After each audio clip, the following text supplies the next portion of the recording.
Bab 161, Kekalahan Murid Elit. Hening meliputi hutan kabut abadi. Sisa-sisa kabut putih yang berputar di sekitar Xiaohan memantulkan cahaya samar, bagaikan bulan perak yang menggantung di langit gelap. Di hadapannya, para murid elit sekte besar terjatuh satu persatu.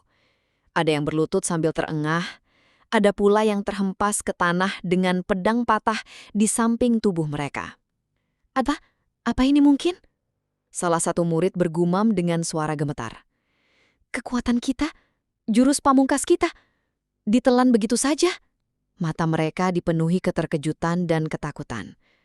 Mereka terbiasa dipandang sebagai murid terkuat di generasi muda sekte besar. Namun malam ini, nama itu hancur di bawah cahaya putih seorang pemuda yang bahkan tidak dikenal dunia luar. Xiaohan menatap mereka dengan dingin. Aura putih di sekeliling tubuhnya perlahan mereda, menyusut menjadi kabut tipis yang menempel pada kulitnya. Ia menarik nafas dalam, menekan denyut energi yang masih mengamuk di dalam tubuh.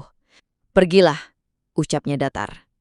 "Aku tidak membunuh kalian, tapi jangan menguji kesabaranku lagi." Ucapan itu sederhana.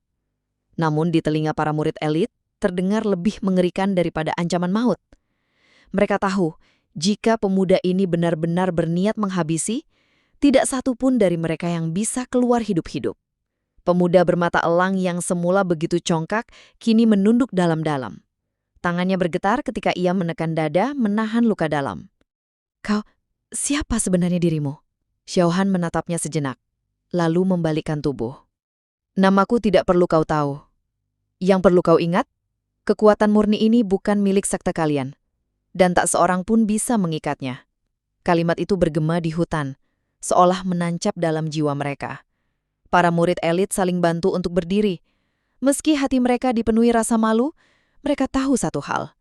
Kekalahan ini tidak bisa ditutup-tutupi.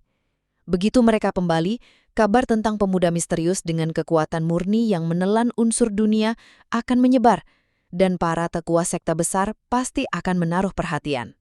Salah satu murid yang masih tersisa menatap kabut putih yang tersisa di udara dan berbisik lirih. Kalau kekuatan itu terus tumbuh, sekte-sekte besar akan menganggapnya sebagai ancaman. Xiaohan tidak menoleh.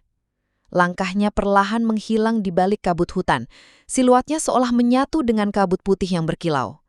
Malam itu, kemenangan telah tercetak. Murid-murid elit sekte besar tidak hanya kalah di medan pertempuran, tetapi juga kalah dalam hati mereka sendiri.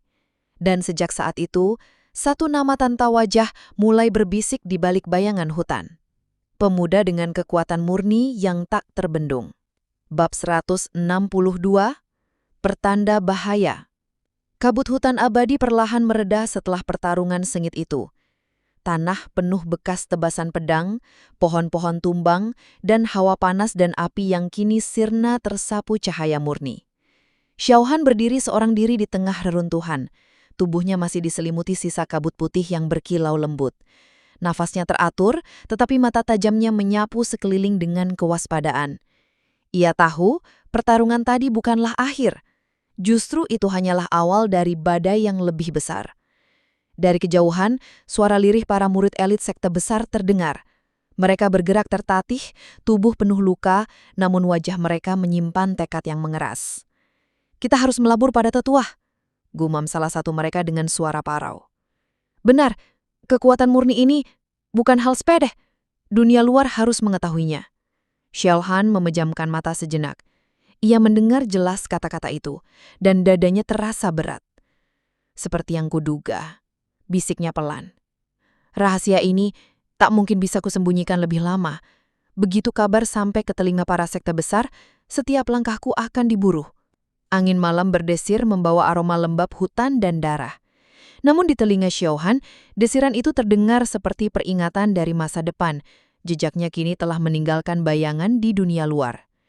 Ia menatap telapak tangannya yang masih memancarkan sisa cahaya putih. Aura murni itu tenang, indah, tetapi juga berbahaya. Satu kali saja ia menghilangkan kendali, bukan hanya musuh, bahkan dirinya sendiri bisa binasa. "Apakah aku sudah cukup siap menghadapi dunia?" gumamnya lirih. "No, tidak, belum." Tapi waktu tak akan menungguku. Xiaohan melangkah lebih dalam ke hutan, sengaja menghilang dari pandangan para murid yang tersisa.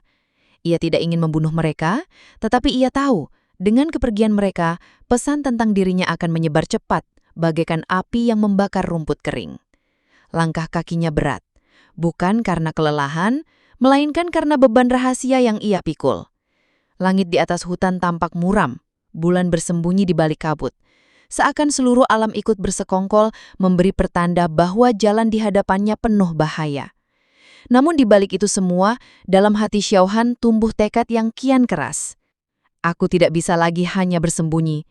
Jika dunia ingin menemuiku sebagai ancaman, maka aku akan menunjukkan bahwa aku adalah ancaman yang tak bisa mereka kendalikan. Suara kabut yang bergulung menelan sosoknya. Hanya sisa cahaya putih yang masih melayang di udara, lalu lenyap. Dan malam itu, di hutan kabut abadi, pertanda bahaya telah resmi lahir. Bab 163, Pintu Runtuhan Tersembunyi. Kabut abadi menggulung seperti tirai putih tak bertepi. Hutan itu sunyi, hanya suara langkah Xiaohan yang menapak pelan menyisakan gema samar di antara pepohonan purba. Di tangannya, batu giok tua berkilau lembut, garis ukiran di permukaannya berdenyut bagai hidup, seakan memandu jalannya. Petunjuk ini semakin kuat, seolah ada sesuatu di depan sana yang menunggu. Gumam Xiaohan lirih, sorot matanya tajam namun penuh kehati-hatian. Ia melangkah menembus kabut hingga tiba di sebuah lembah kecil yang tersembunyi di balik tebing curam. Dari luar, lembah itu tampak biasa, pepohonan kering, bebatuan kelam. Namun giok di tangannya memancarkan cahaya lebih terang, menunjuk lurus ke arah dinding batu besar di tengah tebing. Xiaohan menghentikan langkahnya. Nafasnya melambat. Ia menutup mata sebentar, merasakan aliran chi murni dalam tubuhnya. Ketika dibuka kembali, ia menempelkan giok itu pada dinding batu. Seketika, wush! Kabut di sekitar bergolak, berputar membentuk pusaran. Dinding batu yang tadinya keras tak bergeming, kini bergetar, mengeluarkan cahaya samar dari retakan-retakan yang tersembunyi. Xiaohan melangkah mundur, matanya menyipit. Jadi, inilah pintu itu. Retakan bercahaya itu makin meluas, membentuk pola segel kuno yang berputar perlahan. Dari celahnya, terasa hembusan aura tua, dingin, sekaligus menekan, seakan berasal dari zaman yang tak terhitung. Xiaohan menggenggam pedang di pinggangnya, berjaga. Reruntuhan, apakah ini benar-benar jejak dari asal energi? Batu giok di tangannya meledak jadi pecahan halus, lenyap seperti debu. Namun dinding di hadapannya sudah berubah. Retakan bercahaya itu menyatu membentuk sebuah gerbang berukir simbol-simbol kuno. Simbol itu berdenyut, seakan merespon aliran chi murni yang berputar dalam tubuh Xiaohan. Ia melangkah lebih dekat, dan saat telapak tangannya menyentuh permukaan ukiran itu, dum! Gelombang energi menyambar tubuhnya, menekan dada hingga terasa sesak. Namun aliran chi murni dalam tubuhnya bergerak sendiri, menyerap gelombang itu, menetralkan tekanannya. Perlahan, berat yang menidih tubuhnya menghilang, seakan tertelan oleh aliran itu. Jadi, benar, formasi ini hanya bisa dijinakan oleh kekuatan murni. Berarti, semua yang menunggu di dalam sana memang ditinggalkan untukku. Dengan langkah mantap, ia melangkah masuk, kabut menutup di belakang, menyembunyikan pintu itu dari dunia luar seolah tak pernah ada. Bab 164, Formasi Segel Tua. Langkah Xiaohan bergema di dalam lorong batu yang baru terbuka. Udara di dalam berbeda, dingin, berat, seolah setiap tarikan nafasnya dipenuhi oleh lapisan kabut tak kasat mata. Dinding gawa berkilau samar, ukiran kuno membentang di sepanjang lorong, simbol-simbol yang belum pernah ia lihat sebelumnya. Ini bukan sekedar reruntuhan biasa, setiap garis ini menyimpan jejak formasi kuno. Ia mengulurkan tangannya, jari-jarinya menyentuh ukiran dan seketika riak energi merambat keluar. Vum! Lorong itu bergetar. Cahaya biru pucat menyala di sepanjang dinding. Xiaohan segera mundur setengah langkah, matanya menyipit. Formasi segel masih aktif setelah ratusan tahun. Simbol-simbol itu menyatu membentuk pusaran cahaya di udara. Dari pusaran itu, tekanan spiritual menyeruak, menekan tubuhnya seolah ingin meremukan tulangnya. Xiaohan mengatupkan jahangnya, merasakan betapa keras tekanan itu. Namun, chi murni dalam tubuhnya berputar sendiri. Wush! Cahaya putih halus mengalir dari meridian, melapisi tubuhnya, menetralkan tekanan yang datang. Perlahan, berat yang menindih tubuhnya menghilang, seakan tertelan oleh aliran itu. Jadi benar, formasi ini hanya bisa dijinakkan oleh kekuatan murni. Gerakan kecil muncul di udara. Pusaran cahaya itu tiba-tiba berubah menciptakan dinding energi yang menutup jalan keluar dan jalan masuk. Simbol-simbol bercahaya bergerak, seolah hidup melingkari Xiaohan dari segala arah. Suara dentuman halus bergema, bagai nyanyian kuno. Dan di hadapannya, cahaya menyatu membentuk bayangan samar, sesosok arca transparan yang membawa tombak. Tatapannya kosong, tetapi aura yang dipancarkan membuat hati bergetar. Penjaga segel, bisik Xiaohan, kedua tangannya menggenggam pedang. Arca itu bergerak, tombaknya menebas udara meluncur lurus ke arah dada Xiaohan. Boom! Serangan itu berat, mengandung daya hancur yang menembus ruang. Xiaohan melompat ke samping, tubuhnya nyaris terhempas ke dinding. Ia menahan nafas, lalu membalas dengan ayunan pedang. Chi murni meledak dari bilahnya, cahaya putih terang menebas arca itu. Krak! Tubuh arca bergetar, retakan halus muncul di permukaannya, namun ia belum hancur, malah aura tombaknya semakin ganas. Xiaohan menghela nafas panjang. Kalau begitu, aku harus melawan dengan sungguh-sungguh. Chi murni berputar deras menyatu ke dalam pedang. Saat ia menebas sekali lagi, wush! Cahaya putih meledak bagai ombak, menghantam arka itu. Dalam sekejap, tubuh sang penjaga segel pecah menjadi pecahan cahaya, lalu lenyap ke udara. Lorong batu kembali tenang. Simbol-simbol kuno di dinding perlahan meredup, pusaran cahaya menghilang. Pintu di depan yang tadinya tertutup oleh segel, kini terbuka perlahan-lahan, memperlihatkan jalan masuk ke ruang lebih dalam. Xiaohan berdiri tegak, wajahnya datar meski hatinya bergetar. Formasi ini hanya bisa dilewati oleh kekuatan murni, berarti semua yang menunggu di dalam sana memang ditinggalkan untukku. Dengan langkah mantap, ia melanjutkan perjalanan ke ruang berikutnya, di mana rahasia lebih besar menunggu. Bab 165. Jejak asal energi. Pintu batu perlahan bergeser, menyingkap ruangan luas yang tersembunyi jauh di dalam perut bumi. Begitu melangkah masuk, Xiaohan merasakan hawa yang berbeda. Udara di sini tidak lagi dingin seperti lorong sebelumnya, melainkan hangat dan bergetar, seolah setiap butir debu di udara mengandung kekuatan tak terlihat. Dinding-dinding ruangan itu dipenuhi mural kuno. Cahaya samar dari batu giok bercahaya di langit-langit menerangi ukiran tersebut, memperlihatkan gambaran yang membuat mata Xiaohan membesar. Di dinding pertama, ia melihat lautan luas berwarna perak berputar bagaikan pusaran raksasa yang menelan gunung dan bintang. Dari pusaran itu, terpancar cahaya putih murni seolah menjadi sumber semua kehidupan. Ini kekuatan murni, gumamnya. Ia melangkah mendekat, menyusuri dinding lain. Kali ini, mural menampilkan pecahan-pecahan cahaya yang terurai, berubah menjadi unsur-unsur, api yang menyala, air yang mengalir, tanah yang kokoh, angin yang berputar. Semuanya muncul dari satu cahaya yang sama, cahaya murni. Xiaohan mengerutkan kening. Jadi benar, kekuatan murni adalah akar dari semua unsur. Tanpa cahaya ini, tak ada api, tak ada angin, tak ada kehidupan. Semakin jauh ia menatap mural itu, semakin jelas pula narasi kuno yang terukir. Dinding ketiga menggambarkan sosok manusia purba berdiri di tengah cahaya murni. Sosok itu tidak menggunakan pedang, tombak, ataupun senjata. Tangannya kosong, tetapi tubuhnya bercahaya, seolah dirinya sendiri adalah wadah dari energi murni itu. Xiaohan merasakan dadanya bergetar hebat. Tubuh murni, apakah inilah asal-usulnya? Seorang manusia pertama yang menyatu dengan cahaya murni menjadikannya bagian dari dirinya. Suara langkahnya bergema lembut saat ia berkeliling. Ruangan itu bukan hanya tempat, melainkan catatan sejarah. Setiap mural bercerita, setiap garis ukiran menyimpan rahasia. Di tengah ruangan, ia melihat lingkaran batu besar. Pada lingkaran itu, simbol-simbol yang sama dengan ukiran gioknya bersinar redup. Xiaohan mengeluarkan batu giok tua dari saku jubahnya. Seketika, batu itu bergetar hebat, memancarkan cahaya yang menyatu dengan simbol di lantai. Wum! Cahaya putih murni menyebar ke seluruh ruangan. Mural-mural di dinding bergetar, seakan hidup kembali. Ombak perak dalam ukiran bergelora, sosok manusia purba dalam mural itu seolah menoleh ke arah Xiaohan. Jantungnya berdetak kencang. Ia merasa seolah sedang diperhatikan oleh sesuatu yang jauh melampaui waktu.